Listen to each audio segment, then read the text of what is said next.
Hey guys, have you ever thought that bringing your children to worship was just a waste of time because you pretty much just spent that whole hour just trying to keep them quiet and out of people's hair? Well, if so, I feel your pain and I understand your frustration. As I was thinking about this, I was thinking, what if we changed our mindset to going from, let's just keep our kids quiet, to actively engaging them and training them how to participate in the worship service? Let me explain what I mean. We sit down in our pew, we're ready to go, we have our Bibles, and we turn to our little one and we say, oh, did you hear that? It's just about time to sing. Let's get our songbooks ready.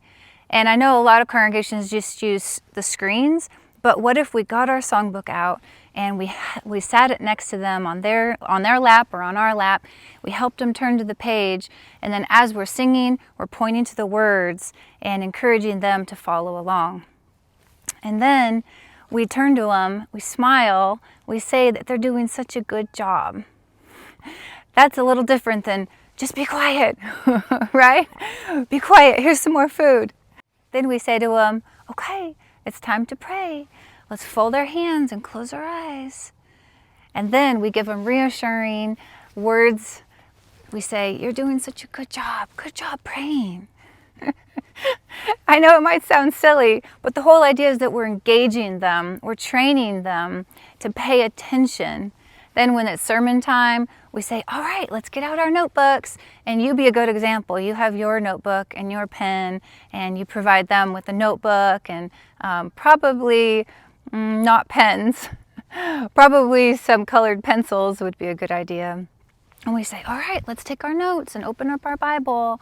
And I was thinking, what if we went up to an older person in our congregation who doesn't have kids sitting by them anymore, and we tapped them on the shoulder and we told them our vision, our idea for helping to train our kids and involve them actively in the worship service, and we asked them if they would help us. I think that you would find that many people would want to participate in helping you. I just want to encourage you that you're doing a great job, and bringing your children to worship is never a waste of time. I'm sure that someone in your congregation would love to help you with training your kids for the worship service. I think that if we change our mindset from just trying to keep our kids quiet and pacified for that hour and instead training them to actively participate in the worship service, we're going to see a big change in our children, and we ourselves are going to be able to enjoy the worship service and pay attention a lot more as well. I hope this helps. You guys are doing a great job. Keep it up.